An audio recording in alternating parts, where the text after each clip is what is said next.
नमस्कार साथियों, मैं हूं रवि भायल। मेरे यूट्यूब चैनल रवि भायल आईएनसी पर आपका हार्दिक हार्दिक स्वागत है। दोस्तों, कुक्सी विधानसभा क्षेत्र कांग्रेस प्रत्याशी माननीय श्री सुरेंद्र सिंह जी बघेल हनी भैया के समर्थन में श्रीमती प्रियंका गांधी जी विशाल आम सभा को संबोधित कर रहे हैं। कार्यक्रम का लाइव प्रसारण आप मेरे यूट्यूब चैनल पर देख सकते हो। उनका स्वागत करेंगे सुरेंद्र सिंह हनी बघेल। मैं महिला मंडल से अनुरोध करूंगा कि वे प्रियंका जी का पारंपरिक वेशभूषा पड़ा कर श्रीमती निर्मला चोंगर, कविता चोंगर, श्रीमती किरण चोंगर, कुमारी दीपमाला सिसोदिया, कुमारी प्रियंका मुजल्दा पारंपरिक वेशभूषा, आदिवासियों की पारंपरिक तरीके से उस वेशभूषा के साथ हमारी महिला मंडल, हमारी कार्यकर्ता माननीय प्रियंका गांधी का स्वागत करने जा रही है। ये हमारी आदिवासियों की परंपरा है। स्वागत की हमारी एक अनूठी परंपरा है। उस अनूठी परंपरा के आधार पर हम सब मिलकर आपकी ओर से ये जोरदार तालियों के साथ प्रियंका गांधी जी का हम हार्दिक स्वागत करते हैं। ये विशाल जनसभा हम हार्दिक स्वागत करते हैं, आपका अभिनंदन करते हैं, आपका स्वागत करते हैं। दही की सरजमी पर, इस दही की जमीन पर जो कांग्रेस के नाम से जानी जाती है, प्रियंका जी हम आपका हार्दिक स्वागत करते हैं। मैं इसके बाद मोमेंटो देने के लिए मैं श्री अर्जुन बघेल, श्री बंटी शर्मा, राजू शर्मा, आफत खान, राहुल बघेल और सम्मानित सुरेंद्र सिंह हनी बघेल को भी आमंत्रित कर रहा हूं कि इसके बाद मोमेंटो 2 मिनट रुके, मोमेंटो इसके बाद हमारी औकड़ पर मोमेंटो तीर कमान का जो हमारा चिन्ह होता है वो मोमेंटो भेंट किया जा रहा है। एक यादगार क्षण, हमारी याद, दही की याद दिल्ली में ताजा रहे हमेशा। इसके लिए मोमेंटो हमारे कार्यकर्ता श्री अर्जुन बघेल, बंटी शर्मा, राजू शर्मा, आफत खान, राहुल बघेल और सुरेंद्र सिंह हनी बघेल के नेतृत्व में ये मोमेंटो, ये विशाल जनसभा में ये आप सबकी ओर से जोरदार तालियों के साथ हम भेंट कर रहे हैं। इसके बाद प्रतीक चिन्ह के लिए हम बुला हीराजी मंडलोई, जितेंद्र डाबर, बानू सोलंकी, दिनेश मेहता और रेव सिंह बालू, ये सब लोग मिलकर अब प्रतीक चिन्ह भेंट करेंगे हनी बघेल के साथ।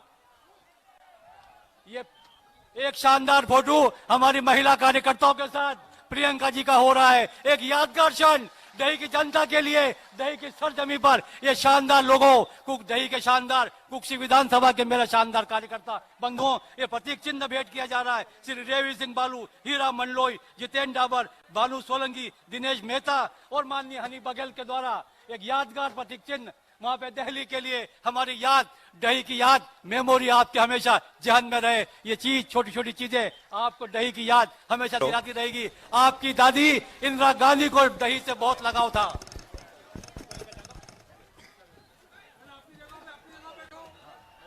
अब प्रतीक चिन्ह के लिए आ रहे हैं श्री हीरा मंडलोई, श्री रेव सिंह बालू, श्री जितेंद्र डाबर, श्री भानु सोलंकी, श्री दिनेश मेहता और हमारे नेता हनी बघेल। ये प्रतीक चिन्ह है। प्रियंका जी, ये छोटी छोटी चीजें हमारे आदिवासियों के, हमारे मान और सम्मान की चीजें हैं। ये हमारे लिए हाँ जी भैया। मैं अब आमंत्रित करूंगा श्री अर्जुन बघेल को, जो कुक्सी विधानसभा आदिवासी प्रकोष्ठ के अध्यक्ष है, वे आए और अपना संबोधन चालू करें। श्री अर्जुन बघेल। सब भाई बढ़ जाओ, आराम से बढ़ जाओ, बढ़ जाओ, बढ़ जाओ, जो अपने बढ़ जाओ, बढ़ जाओ, आराम से बढ़ जाओ। इस कार्यक्रम में उपस्थित चुनावी शंखवाद में इंदिरा गांधी और राजीव गांधी बेटे और राजीव गांधी, इंदिरा गांधी अधूरा सपना रहेगा, तेरे सपना आज पूरा करने अपना बीच में रहे तो जोरदार ताले बजाने स्वागत करो। आदिवासी भाई जोरदार ताले बजाने स्वागत करो। कांग्रेस सरकार और बीजेपी सरकार में फरक काय छे? कांग्रेस सरकार में हेकड़ी नाखीन मोटर चलाड़तेला और बिजली बिल नहीं लागतेलो, और कांग्रेस सरकार में जय जवान जय किसान नो नारो थलो। बीजेपी सरकार में मोर जवान मोर किसान का नारो छे। किसान दिल्ली में 700 से अधिक शहीद થઈ ગયા और जवान सीमा पर शहीद થઈ રહ્યા। तो भाजपा राज में कांग्रेस सरकार में और बीजेपी सरकार में अंतर काय छे? बीजेपी सरकार में बड़ा बड़ा उद्योगपति कर्ज माफ होय। अनिल अंबाणी जानो, मुकेश अंबाणी जानो, जियो मोबाइल वालों 65,000 करोड़ माफ कर मोदी और शिवराज सिंह चौहान। दूसरा, अडाणी तेरा पानी में जहाज चल रहा, तेरा 70,000 करोड़ माफ कर अडाणी और अंबानी नरेंद्र मोदी।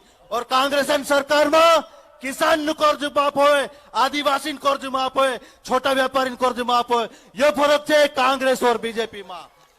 और इंद्रे बीजेपी सरकार 18 साल हो गए, 18 साल में घोटाला पर घोटालो, घोटाला पर घोटालो।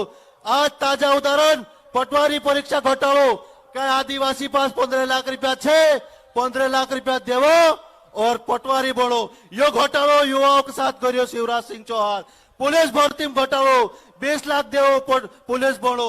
कृषि विस्तार अधिकारी में घोटालो, 25 लाख देवो कृषि विस्तार घोटालो। ये बीजेपी ने घोटालो गिने तो सुबह से शाम तक हो जाए, पर घोटाला बंद नहीं हुए इन। और शिवराज सिंह चौहान अपना पुरान मामोस આપણું કાઈ લાગે રિશ્તામાં યો સાલોસ ને કાઈ ભાંજસ નયો ને કાઈ પહાણા નયો ને કાઈ બોણિસ નયો पहाड़ा जब भांजस नौकरी मांगने गया ते भोपाल में भांजस का जे डेंगाट्या भांजस ते रोकड़ी देने थी रोया, फिर रोया बोनिस 18 साल में बोनिस याद आई। और पहाड़ा परेशान हो रहा, बिजली महंगे, बीज महंगो, तेल महंगो और आपनो पक जाए ते भाव कम। तो ये इसी बदले अपने बीच में आज आदिवासी सपना अधूरा रह जा।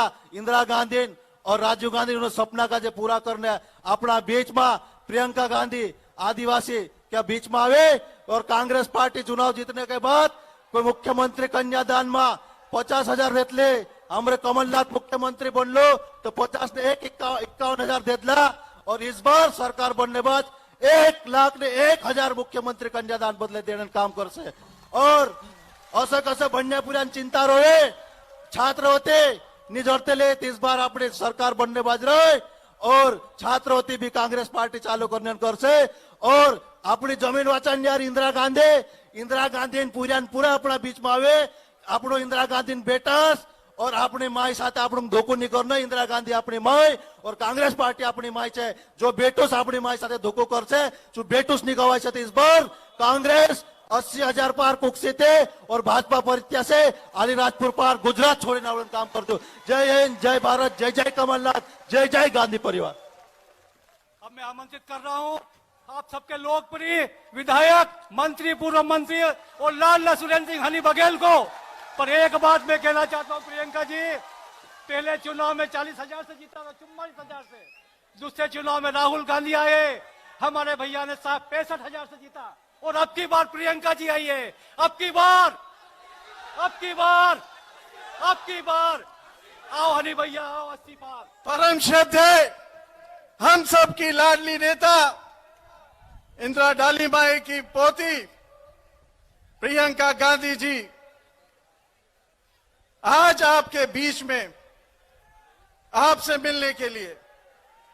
और वो परंपरा जो इंदिरा जी ने हम आदिवासियों के साथ में निभाई, उसके बाद में राजीव जी आए, सोनिया जी आई, राहुल जी आए और उनको याद था कि मुझे दही और कुक्षी जाना है, तो आज आपके आशीर्वाद के लिए यहां पे आई हैं।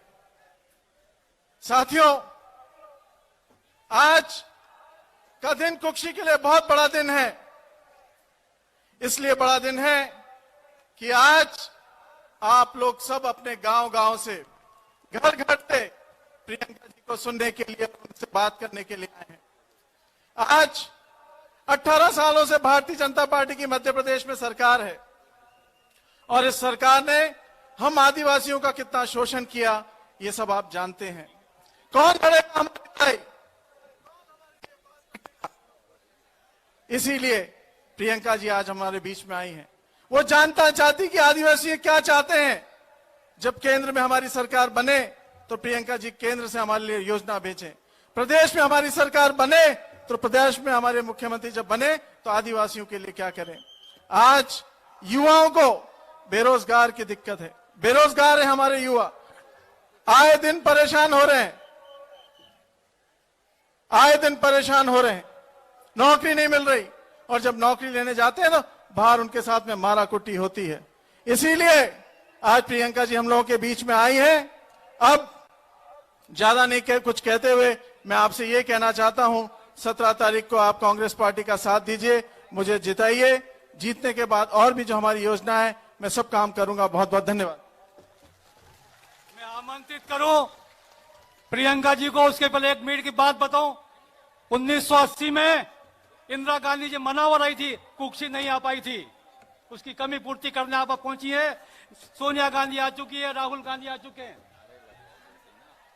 तो दोस्तों, इंदिरा गांधी अमर रहे। इंदिरा गांधी, इंदिरा गांधी। कांग्रेस पार्टी जिंदाबाद, कांग्रेस पार्टी, इंदिरा गांधी। मैं आमंत्रित कर रहा हूं भारतीय राष्ट्रीय कांग्रेस के महासचिव, हम सबके लाडली प्रियंका जी इस बार 80 पार करके ले आ रही है। अब की बार, अब की बार, अब की बार। और ये ब्राइट, इसको ब्राइट कर दो।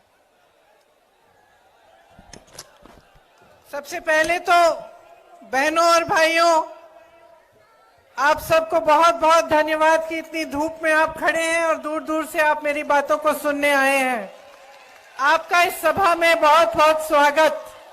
श्री रणदीप सुरजेवाला जी, श्री सुरेंद्र सिंह बघेल जी, श्री अर्जुन सिंह बघेल जी, श्री कमल किशोर पाटीदार जी, श्री मुजीब कुरैशी जी, श्री राज प्रकाश पहाड़िया जी, श्री रेव सिंह बालू जी, मंच पर उपस्थित सभी लोग, यहाँ के कांग्रेस के पदाधिकारी, नेतागण, आप सबका भी इस सभा में बहुत बहुत स्वागत। जय जोहार, जय तांत्या मामा, जय बिरसा मुंडा जी, और हर हर नर्मदे कहिए मेरे साथ एक बार, हर हर नर्मदे, हर हर नर्मदे, हर हर नर्मदे। ये पूज्य संत कमलदास जी की धरती है, राजा श्री देवी सिंह जी की धरती है, बाबा साहेब अंबेडकर जी जैसे महापुरुषों की धरती है। यहाँ आकर मुझे बहुत गर्व हो रहा है, और सबसे ज्यादा गर्व इस बात का है कि ये आपकी धरती है। आप सब यहाँ मेरी बातों को सुनने आए हैं। आपके पूर्वजों ने इन महापुरुषों के साथ हमारी आजादी की लड़ाई लड़ी, और इसलिए एक तरह से ये पावन धरती भी है। आपने मुझसे पहले जो चर्चा की इंदिरा जी की, आप सब जानते हैं कि मैं इंदिरा जी की पोती हूं। इसमें ताली बजाने की, आप उनको बहुत मानते थे, और जितना आप उनको मानते थे, जितनी श्रद्धा आपके दिल में उनके लिए थी, उतनी ही श्रद्धा इस देश की जनता के लिए, खास तौर से मेरे आदिवासी भाई बहनों के लिए इंदिरा जी के दिल में थी। तो आज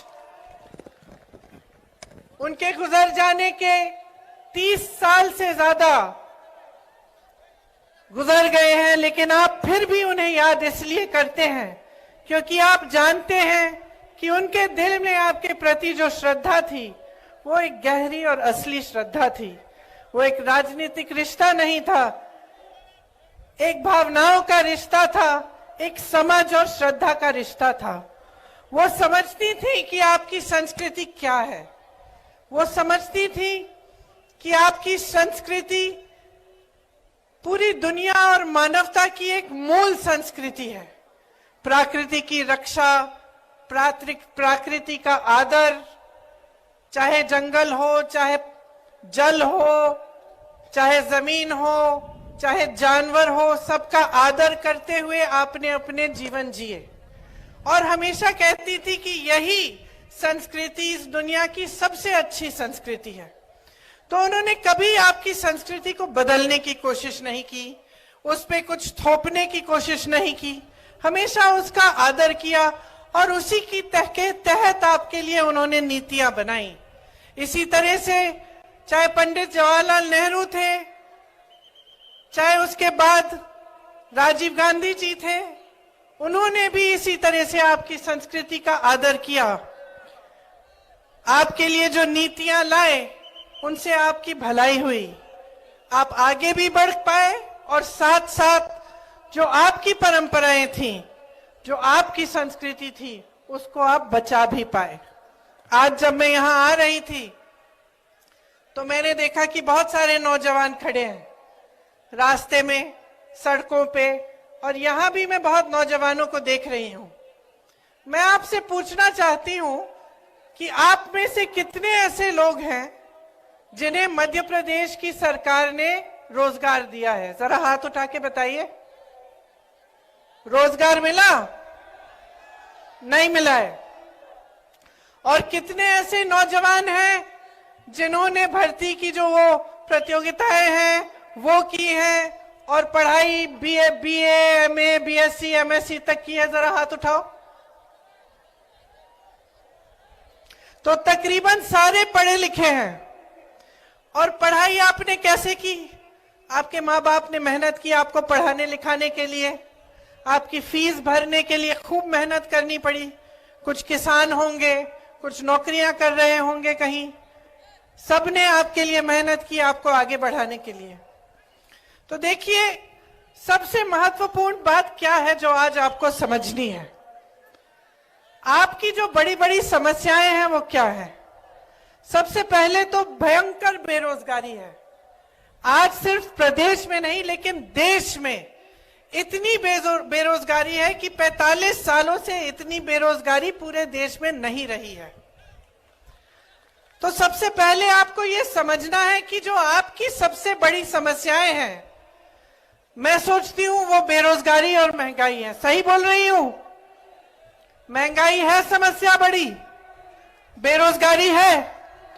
तो मैं चाहती हूं कि थोड़ी चर्चा मैं इन दो समस्याओं के बारे में करूं। तो बेरोजगारी की मैंने बात की। अब आप अपने प्रदेश में अगर देखेंगे तो तमाम सरकारी पद खाली पड़े हुए हैं। चाहे स्वास्थ्य व्यवस्था में देखें आप तो हर स्तर पर, मतलब हर स्तर पर 90% से ज्यादा पद खाली पड़े हैं। अब आप सबने हाथ उठाया कि पढ़े लिखे हो, रोजगार के लायक हो, तो ये पद खाली क्यों पड़े हैं? ये सवाल उठाना जरूरी है कि सरकारी पद इतने खाली हैं, कहीं 90%, कहीं 80%, कहीं 75%। तो आज तक जब 18 सालों से भाजपा की सरकार चल रही है तो ये पद भरे क्यों नहीं गए हैं? सबसे पहला सवाल तो ये है। दूसरा सवाल कि अगर आपको रोजगार मिल रहे हैं, नहीं मिल रहे हैं, तो इसकी वजह क्या है? क्योंकि ऐसी बात तो नहीं है कि कभी रोजगार नहीं मिले। एक जमाना था, शायद आपके दादों का जमाना, जहां लोगों को छोटे मोटे सरकारी रोजगार मिल जाते थे। कोई पियन का काम करता था, कोई सरकारी किसी बड़ी कंपनी में काम ले लेता था। उसके बाद आस्ते आस्ते वो कमा के, मेहनत करके अपने बच्चों को पढ़ाता लिखाता और उसके बच्चे आगे बढ़ के कोई और बड़ी नौकरी ले लेते। और वो नौकरियां जिन्होंने गरीबी से तमाम जनता को निकाला, ज्यादातर उस जमाने में कहां से आती थी? अगर आप सोचेंगे तो आपको पता चलेगा, गंभीरता से देखेंगे तो आपको पता चलेगा तो कि ज्यादातर जो सरकारी बड़ी बड़ी कंपनियां होती थी उनमें से नौकरियां निकल आती थी। उस समय जो बड़े बड़े उद्योगपति थे उनके नाम सब जानते होंगे, टाटा, बिरला।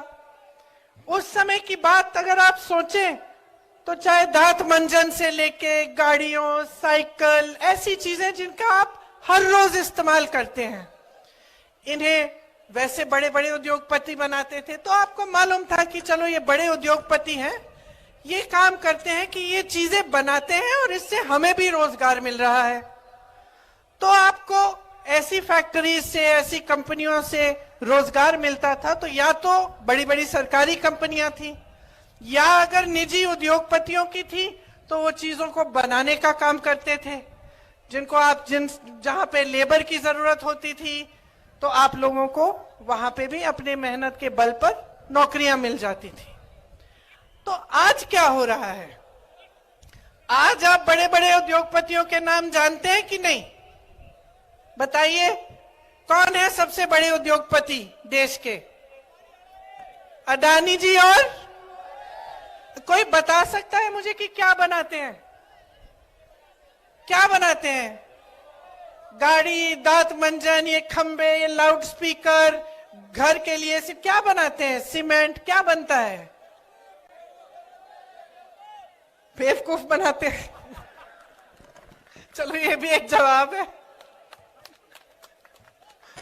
आप ये नहीं कह सकते कि क्या बनाते हैं, क्योंकि इनके साथ क्या हो रहा है?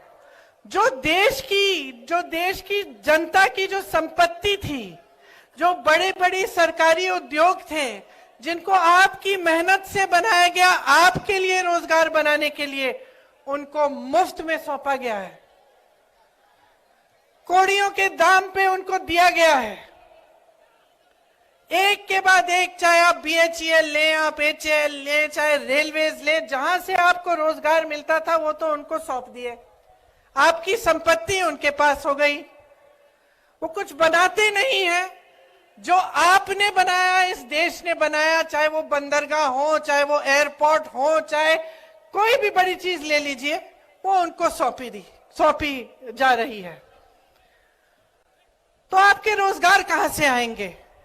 छोटे उद्योगपतियों से, जो छोटे छोटे कारोबार चलाते हैं। लेकिन इस सरकार ने तो उनको भी खत्म कर डाला।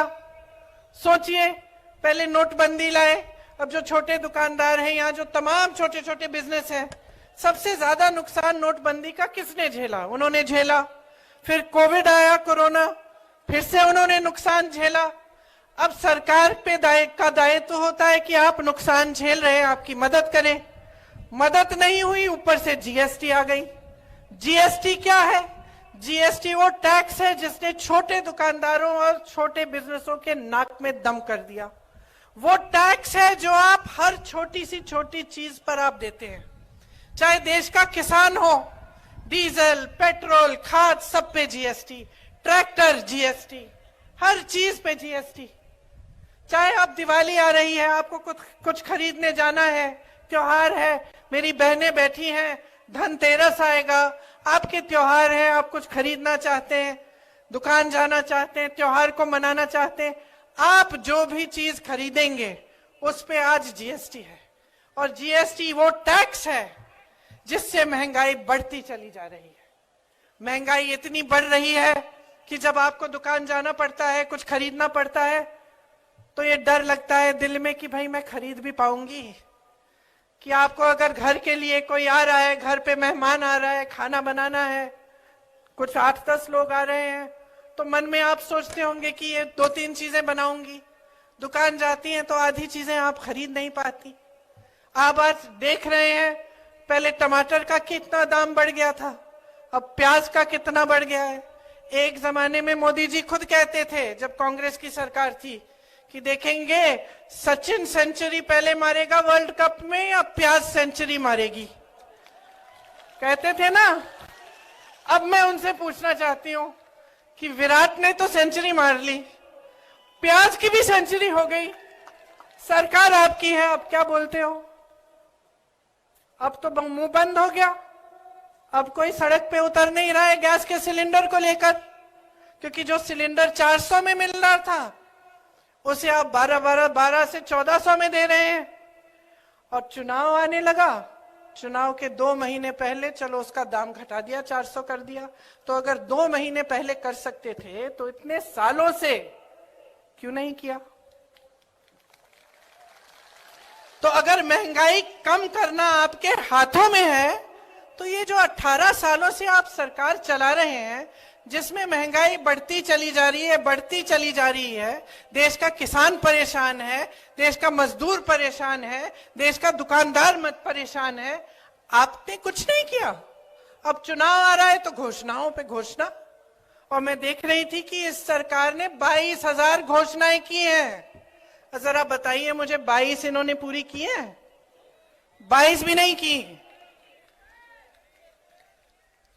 तो ये हुई महंगाई और रोजगार की बात, कि जो रोजगार बनाने के माध्यम थे उनको इन्होंने खत्म कर डाला। खेती किसानी भी थी, एक जमाने में लोग खेती से कमा लेते थे, आजकल बेचारा किसान कमा नहीं पा रहा है खेती से, पलायन करके जा रहे हैं उसके बेटे। और जिनके बेटे जवान बनने के लिए तैयारी किए, खूब उन्होंने संघर्ष किया कि हमारी भर्ती हो जाएगी, उनके लिए ये स्कीम ले आए, अग्निवीर की स्कीम, कि 4 साल करो सेना में काम और फिर घर लौटाओ। तो आपको सोचने की जरूरत है कि ये सरकार आपके लिए कर क्या रही है। अब ये आदिवासियों का क्षेत्र है, आपका क्षेत्र है। मैं आपको बताना चाहती हूं कि कुछ दिनों पहले मैं छत्तीसगढ़ में थी। छत्तीसगढ़ में कांग्रेस की सरकार है और मुझे गर्व होता है इस चीज को कहने में, और सब जगह मैं कहती हूं कि जहां भाजपा की सरकार ने, जहां जहां भाजपा की सरकार है, उन प्रदेशों में जो देश की और प्रदेश की संपत्ति है, मतलब जो आपका पैसा है, वो आपसे छीन के, देश के गरीब से छीन के, देश के किसान से छीन के, देश के मिडिल क्लास से छीन के बड़े बड़े उद्योगपतियों को दिया गया है। और छत्तीसगढ़ में जहां कांग्रेस की सरकार है, वहां आपकी संपत्ति वापस आपकी जेब में डाली गई है। क्योंकि जो हमारी नीतियां हैं वो यही करती हैं। वहां के आदिवासी क्षेत्र बस्तर को देखिए, आज बस्तर का नाम दुनिया भर में फैला हुआ है। वहां एक बड़ी प्रोडक्शन कंपनी लगाई मिलेट की, रागी की, उनका जो रागी वहां पे बनता है आज दुनिया भर में बिक रहा है। आपको क्या, जो वन के उपज हैं उसके लिए आपको न्यूनतम समर्थन मूल्य मिलता है कि नहीं, बताइए? नहीं मिलता। छत्तीसगढ़ में 67 वन उपज के लिए न्यूनतम समर्थन मूल्य मिल रहा है। धान के लिए सबसे ज्यादा पूरे देश में 2400 रुपए से ज्यादा मिल रहा है छत्तीसगढ़ में। आपके आदिवासी क्षेत्रों को आगे बढ़ाया गया है। सबसे बड़ा जो आदिवासी संस्कृति का जो मेला लगता है इंटरनेशनल, पूरे दुनिया भर के जो आदिवासी लोग हैं वहां आते हैं, वो छत्तीसगढ़ में आज लगता है। और आपकी संस्कृति को आगे बढ़ाने के लिए क्या नहीं किया। यहाँ आवारा पशु की आपकी समस्या है कि नहीं है? खेत चरते हैं आवारा पशु। अच्छा, ये जो समस्या है ना कि रात को दिन में जो आवारा पशु घूम के आपके खेत को चर जाता था, ये बहुत बड़ी समस्या थी छत्तीसगढ़ में। तो वहां के जो मुख्यमंत्री हैं और जो कांग्रेस की सरकार है, उन्होंने तय किया कि इस समस्या को हम दूर करना चाहते हैं। तो उन्होंने ऐसे गौठान बनाए जिसमें मेरी बहनें, जब मैं वहां की बहनों से मिलती हूँ, खास तौर से आदिवासी क्षेत्र की, मुझे कहती हैं कि 1-1 लाख से 6-6 लाख रुपए कमा रही हैं, क्योंकि गौठान बनाए, गोबर खरीदी आवारा पशुओं की। अगर आप पशु रखेंगे तो आपसे सरकार ने गोबर खरीदी, वहां पे जो स्वयं सेवा समूह है वहां उन्होंने काम कराया गौठानों में, और गौठान में से बहुत चीजें ऐसी बनाई जो काम की हो गई। तो हर तरफ से आपको मजबूत बनाने का प्रयास किया, और इसका नतीजा ये निकला कि जनता खुश है। नतीजा ये है कि छत्तीसगढ़ में से जो पलायन होता था, जो नौजवान सब दूर जाते थे नौकरी रोजगार ढूंढने के लिए, वापस आने लगे हैं। किसानों से मिलते हैं तो खुश लगते हैं, मुख्यमंत्री जी को काका कहते हैं, खुशी से, प्यार से, गुस्से से नहीं, जैसे आप लोग मामा जी कहते हैं। ये आपके मामा जी ने कितने घोटाले किए हैं, यहाँ पे मेरा पूरा लिस्ट है, इतना लंबा है कि मैंने पढ़ना ही छोड़ दिया है। हर जगह घोटाला, पटवारी भर्ती में घोटाला, भर्ती के इम्तिहान में घोटाला, बिजली में घोटाला, वृक्षारोपण में घोटाला, व्यापम का घोटाला तो बात ही मत करिए, आप सब जानते हैं कि क्या हुआ। तो जहां पे आप देखते हैं घोटाला ही घोटाला। हर नौजवान को ये मालूम है कि ये सरकार कमीशनखोरी पे चलती है। कुछ छोटा सा चाहिए आपको, कहीं पे आपको छोटा काम कराना हो, सरकार से कुछ ताल्लुक हो, तो आपको कमीशन देना पड़ता है। तो क्या आप ये चाहते हैं अगले 5 सालों के लिए, या आप चाहते हैं कि आपके प्रदेश में भी ऐसी सरकार आए जो आपके लिए काम करे? देखिए, चुनाव के समय यहां खड़े होकर कोई भी कुछ भी घोषणा कर सकता है। आपको जागरूक बनना पड़ेगा। आपको देखना पड़ेगा कि ये घोषणा जो है ये खोखली है या असली है। अब जैसे कांग्रेस के प्रदेशों में हमने कुछ गारंटी बताई चुनाव के समय, तो आप देखिए ना कि क्या ये गारंटी लागू हुई कि नहीं हुई। जो घोषणा नेता, बड़े बड़े नेता करने आए थे, क्या उन्होंने ये घोषणा पूरी की कि नहीं? तो आपको पता चलेगा कि कांग्रेस के प्रदेशों में, जैसे तमाम प्रदेशों में पुरानी पेंशन स्कीम लागू है जो कांग्रेस के प्रदेश हैं। आपकी सरकार और भाजपा की जो केंद्र की सरकार कहती है कि हमारे पास पैसे नहीं है, हम इतना पेंशन नहीं दे सकते। अच्छा, इतना पेंशन नहीं दे सकते तो अंबानी जी और अडानी जी के आप लोन कैसे माफ कर रहे हो? अगर आप किसानों का कर्ज माफ नहीं कर सकते तो इतने बड़े बड़े उद्योगपतियों के हजारों करोड़ के लोन कैसे माफ कर रहे हो? अगर इस जागरूकता से आप लोग ये सवाल नहीं पूछेंगे तो फिर जैसे आपने कहा कि बेवकूफ बनाया जाएगा, वैसे और 5 साल बेवकूफ बनो। इस देश के संविधान ने आपको एक बहुत बड़ी शक्ति दी है कि अगर आप जागरूक बन जाओगे तो कोई नेता आपको बेवकूफ नहीं बना सकता। और इस जागरूकता में पड़ा क्या है? अखबार उठाओ, अखबार में अगर सही खबर नहीं है तो आजकल इंटरनेट है, देखो, पढ़ो। जो लोग वहां से आ रहे हैं छत्तीसगढ़ से पूछो कि भाई वाकई तुम्हारे प्रदेश में सबसे ज्यादा रोजगार है, कैसे हुआ? कि भाई वाकई तुम्हारे यहाँ गौठान बन रहे हैं जहां पे सबकी तरक्की हो रही है, आपकी कमाई भी हो रही है। पता करो, पूछो। जो पलायन करके गया है उससे पूछो दूसरे प्रदेशों में क्या हालात है, कांग्रेस की सरकारें क्या कर रही हैं। जागरूक बनो, क्योंकि इस जागरूकता से ना आपका भविष्य जुड़ा हुआ है।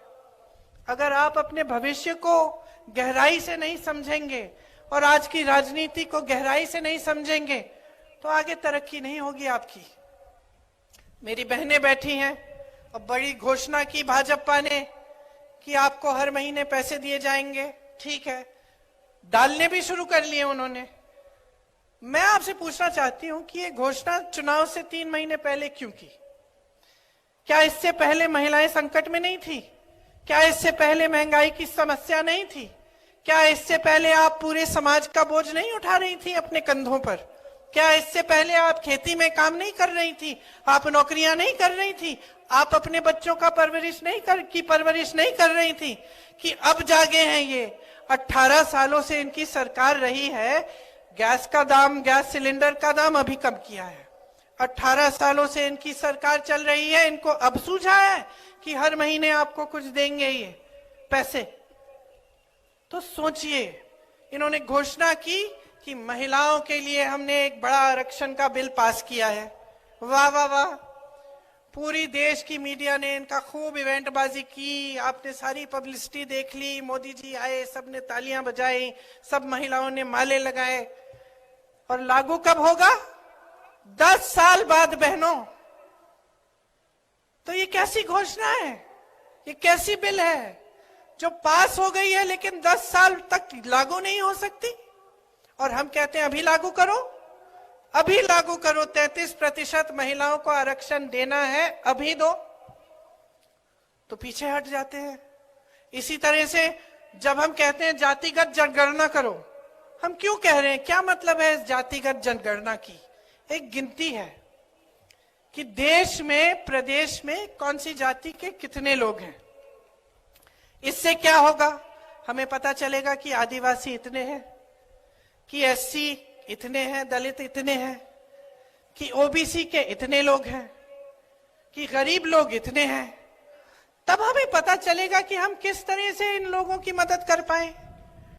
अगर सरकार को पता ही नहीं होगा, अगर ये जनगणना होगी ही नहीं, तो सरकार मदद कैसे करेगी? सही नीतियां बनेंगी कैसे?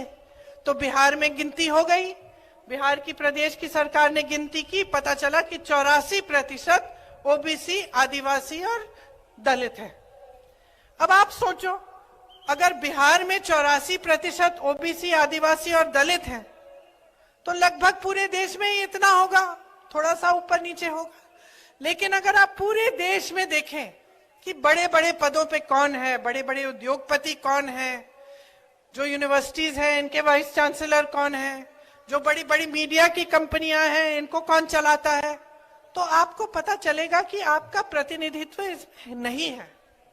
हम कहते हैं जातिगत जनगणना करो, गिनती करो भाई, प्रतिनिधित्व हो सबका, सही तरह से सबका विकास हो। चुप हो जाते हैं, पीछे हट जाते हैं, तरह तरह की बातें करने लगते हैं। तो आपको समझना है कि ये लोग सचमुच आपकी भलाई चाहते हैं कि नहीं, आपका विकास चाहते हैं कि नहीं, या फिर सिर्फ अपनी सत्ता में मग्न है और भ्रष्टाचार और सत्ता को रखने के लिए, भ्रष्टाचार करने के लिए, अपने बड़े बड़े महलों को बनाने के लिए ही ये सत्ता में रहना चाहते हैं और ये सरकार चलाते हैं। तो देखिए, मेरी समझ में तो इनकी जो सरकारें हैं वो बड़ी बड़ी उद्योगपतियों के लिए चल रही हैं। आज मिडिल क्लास के लिए कोई सोच नहीं है, नौजवानों के लिए कोई सोच नहीं है, गरीबों और किसानों के लिए तो छोड़ ही दीजिए, आदिवासियों के लिए, दलितों के लिए छोड़ ही दीजिए। आपने खुद देखा है कि आपका कितना अपमान होता है। वीडियो निकला था, एक शर्मनाक वीडियो, आप सबने देखा होगा। फिर क्या हुआ, चुनाव का समय है तो मुख्यमंत्री जी ने उस लड़के के पैर धोए जिसके साथ इतनी खराब हरकत, गंदी हरकत की गई थी। लेकिन इससे पहले क्या, चुनाव से पहले क्या और चुनाव के बाद क्या, क्या हम सोचेंगे नहीं, क्या हम पूछेंगे नहीं कि इस सरकार की नीयत क्या है? एक छोटी सी बच्ची का बलात्कार होता है उज्जैन में, हर दरवाजे को खटखटाती है, मदद मांगती है, कोई उसकी चीख नहीं सुनता, कोई उसकी मदद नहीं करता। महिलाओं पे, मेरी बहनें, इतना अत्याचार है मध्य प्रदेश में। आज हर रोज 17 महिलाओं का बलात्कार होता है आपके प्रदेश में, हर रोज। सुरक्षा ही नहीं है। बड़ी बड़ी बातें हो रही हैं आरक्षण की, लेकिन सुरक्षा नहीं दे पा रहे हैं। तो अब आप समझिए कि आपका प्रदेश कहां पे है। 18 सालों से आपने देख लिया है, भ्रष्टाचार भुगत लिया है, महंगाई भुगत ली है, बेरोजगारी भुगत ली है। अब आपके सामने एक चुनाव है, आप चुनिए। आपको 5 साल और इन्हें मौका देना है कि आपका अत्याचार बढ़े, आप पे अत्याचार बढ़े, बेरोजगारी बढ़े, महंगाई बढ़े और आप आगे न बढ़ पाए। इनके महल बनते जाएं बड़े बड़े, ये भ्रष्टाचार करते रहें, कहीं 200 करोड़, कहीं 500 करोड़, कहीं आपने अब कल वीडियो एक जारी हुआ है एक केंद्र के कृषि मंत्री के बेटे का, आपने देखा होगा, हजारों करोड़, 100 करोड़ की बातें हो रही हैं। वहां अडानी जी 1600 करोड़ रुपए कमा रहे हैं एक दिन में, सुनिए, एक दिन में। और देश का किसान 27 रुपए कमा रहा है। देश का किसान 27 रुपए एक दिन कमाता है और अडानी जी सरकार की मदद से 1600 करोड़ रुपए कमा रहे हैं। मोदी जी लाखों के सूट पहनते हैं, 8000 करोड़ रुपए के हवाई जहाज में घूमते हैं। उनको घूमने के लिए 2 हवाई जहाज उन्होंने खरीदे हैं, 8000 करोड़ रुपए का एक। 16,000 करोड़ रुपए के 2 हवाई जहाजों में एक इंसान हमारे प्रधानमंत्री मोदी जी घूमते हैं। 20,000 करोड़ का इन्होंने खर्चा किया किस में? संसद को नया बनाने में, उसके सुंदरीकरण में। जो संसद पहले था वो 70 सालों से अच्छा खासा चल रहा था, ठीक है, उसकी कुछ मरम्मत करानी थी, करा देते। 20,000 करोड़ रुपए आप खर्च रहे हैं सुंदरीकरण करने में, बड़ी बड़ी इमारतें बना रहे हैं, और आप कहते हैं कि किसानों का बकाया नहीं दे सकते, किसानों का कर्ज माफ नहीं कर सकते। तो ये परिस्थितियां हैं। अब अगर आप सोचते हैं कि हम कांग्रेस पार्टी हैं, हम तो भाजपा की आलोचना करेंगे ही, चुनाव है, हमें तो कहना है, तो ठीक है, हमारी बातों पे मत जाइए, लेकिन अपनी जागरूकता तो बढ़ाइए। आप खुद देखिए कि आपके साथ क्या हो रहा है। क्या आपके जीवन में इन पिछले 5-6 सालों में तरक्की आई है कि नहीं? इस सवाल का जवाब दे दो मुझे। आई है कि नहीं? सुनाई नहीं दे रहा मुझे, और जोर से बोलो।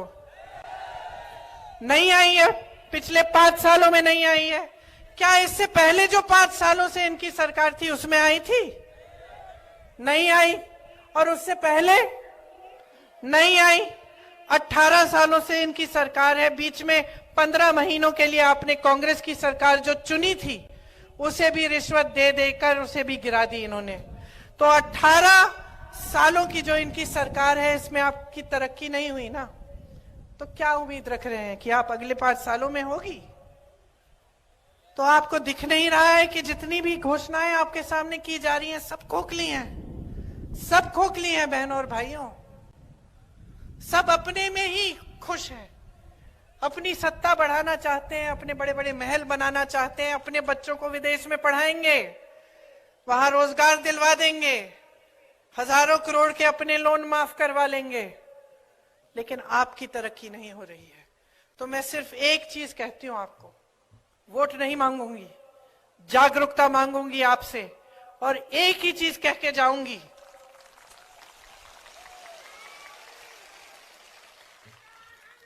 जो आपने देखा है, जो आपके साथ इस सरकार ने किया है, उसे गहराई से खुद समझो, अपनी जागरूकता बढ़ाओ और अपनी जागरूकता के आधार पर अपना वोट दो।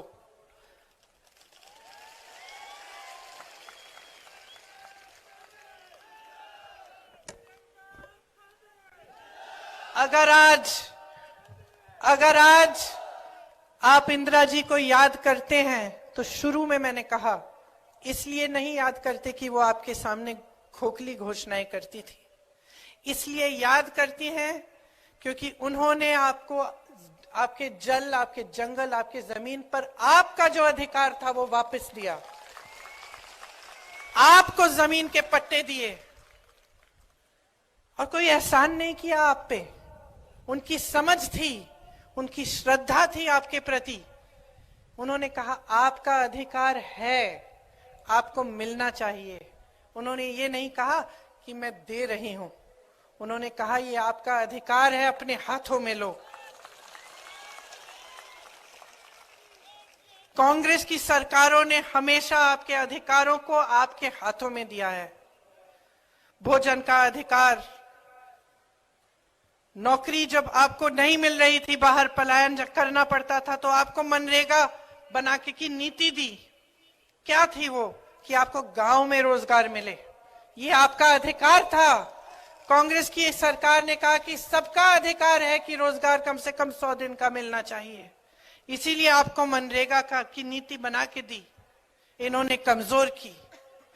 तो जो आपका अधिकार है वो आप समझिए, कौन सी सरकार आपका अधिकार आपके हाथों में देना चाहती है और कौन सी सरकार पुराने जमाने के राजाओं की तरह आपके सारे अधिकार लेकर अपने हाथों में सिर्फ सत्ता के लिए चाहती है।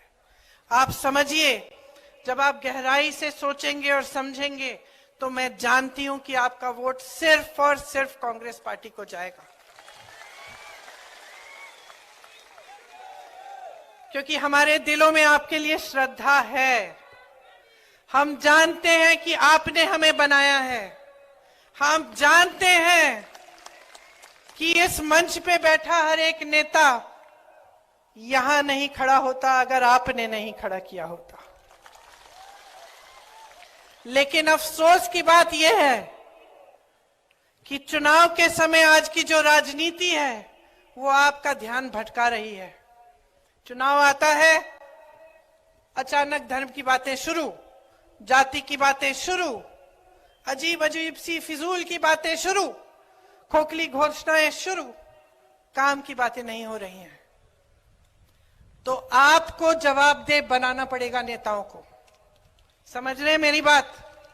अगर हमें एहसास हो सकता है कि आपने हमें यहां खड़ा किया है, तो भाजपा के एक एक नेता को एहसास दिलाओ कि जब तक आपके लिए दिन रात एक करके काम नहीं करेंगे, जब तक आपके लिए सही नीतियां नहीं बनाएंगे, जब तक आपका पैसा वापस आपकी जेब में नहीं डालेंगे, जब तक इन बड़े बड़े उद्योगपतियों से आपकी संपत्ति लेकर वापस आपको नहीं देंगे, तब तक आप फिर से इनको इस मंच पे खड़ा नहीं होने देंगे।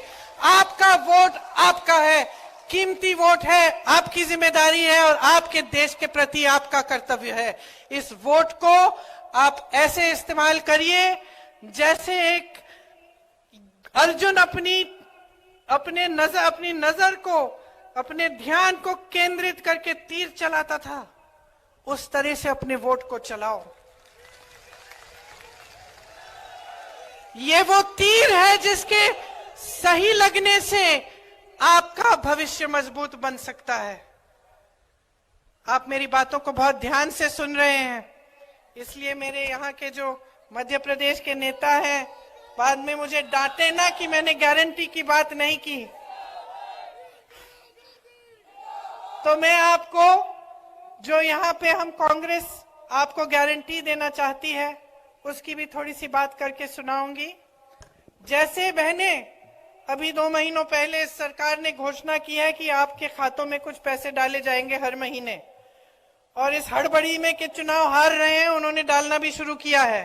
अच्छी बात है, कोई बात नहीं, लेकिन उन्हीं की तरह हमारी एक घोषणा है कि प्रति माह आपको 1500 रुपए मिलेंगे। हमारी घोषणा का आधार चुनाव नहीं है, हमारी घोषणा का आधार यह है कि जिन जिन प्रदेशों में आज कांग्रेस ने ये गारंटी दी है, वो गारंटी पूरी हो रही है। हमारी घोषणा का आधार यह है कि हम समझते हैं कि आपका जीवन कितना मुश्किल है। बहनों, मैं समझती हूं, क्योंकि मैं भी महिलाओं हूं, और चाहे बड़ी घर की महिला हो, चाहे छोटे गांव की हो, चाहे कहीं की भी हो, उसको ये समझ होती है कि पूरी परिवार का, समाज का बोझ वो उठाती है। दिन रात काम करने वाली महिला होती है, आखिर में जो सोने वाला होता है घर में महिला ही होती है। सबको देख के, सबको खिला के, सब काम करके ही सोती हो ना, है ना? तो हमने सोचा कि इससे थोड़ी आपकी मदद हो जाएगी। 500 रुपए में गैस सिलेंडर आपके लिए आपको मिलेगा, 100 यूनिट बिजली आपको माफ होगी, और 200 यूनिट बिजली का बिल आपका हाफ होगा। पुराना पेंशन लागू होगा, जैसे पहले आपको मिलता था और जैसे कांग्रेस के बाकी प्रदेशों में मिल रहा है, आपको मध्य प्रदेश में भी मिलेगा। 2 लाख सरकारी पद जल्दी से जल्दी भरे जाएंगे। जो नौजवान यहाँ खड़े हैं, ये आपके लिए गारंटी है। और जो बेरोजगार नौजवान हैं, उनको 3000 रुपए प्रति माह बेरोजगारी भत्ता मिलेगा।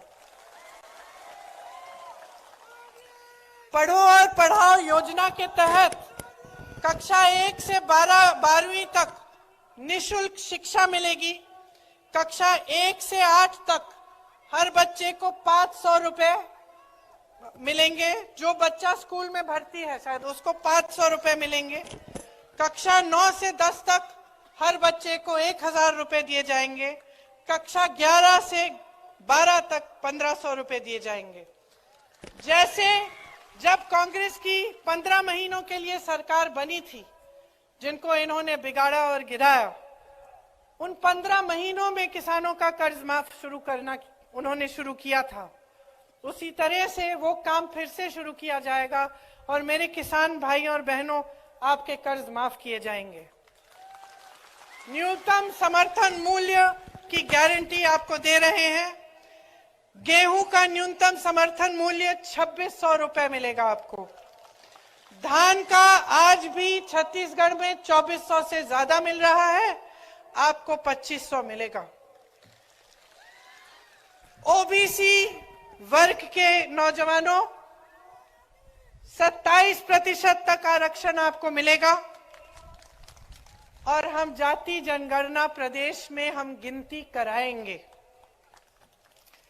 प्रतियोगी परीक्षा शुल्क में 100% छूट होगी। तो जब आप आजकल आप पढ़ाई करते हैं, फिर आप परीक्षा देने जाते हैं, परीक्षा में अक्सर क्या होता है कि घोटाला हो जाता है। और परीक्षा को देने के लिए एक फीस होती है, वो फीस माफ हो जाएगी ताकि कम से कम आपको थोड़ी राहत मिले। आजकल स्थिति क्या है कि आप पढ़ाई करते हो, आपके माँ बाप मेहनत करते हैं, ट्यूशन के फीस भी भरते हैं, फिर आपको परीक्षा के लिए भी फीस भरनी पड़ती है। और जैसे मैंने कहा, अक्सर होता है कि कोई घोटाला हो गया या भर्ती नहीं निकली तो और भी मुसीबत बढ़ जाती है।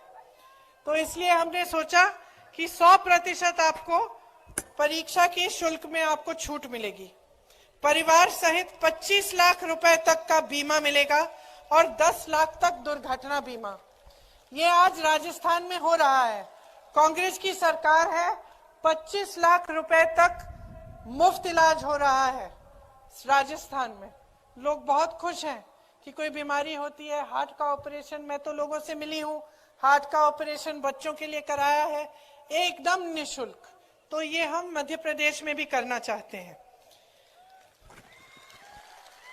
SC, ST, OBC के खाली पड़े बैकलॉग पदों के लिए हम चाहते हैं कि जल्दी से जल्दी ये भरे और हम ये गारंटी देते हैं कि हम इस काम को करेंगे।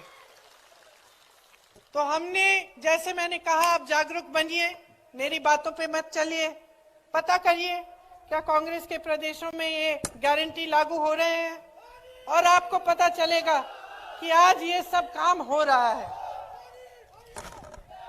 तो जिस दिन आप वोट डालने जाएंगे, मेरी बातों को याद रखना, जागरूकता से, ठीक ढंग से सोच समझ के एक ऐसी सरकार को लाइए जो आपके लिए काम करके दिखाए।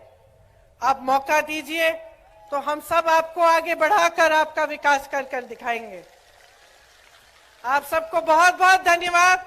बहुत ध्यान से मेरी बातें सुनी है, आशा है याद भी रखोगे, याद रखोगे।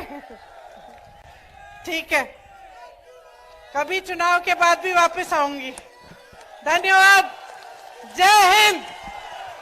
प्रियंका गांधी जिंदाबाद, प्रियंका गांधी, प्रियंका गांधी, इंदिरा गांधी, इंदिरा गांधी, प्रियंका गांधी, प्रियंका गांधी। आभार केला कमल किशोर पाटीदार।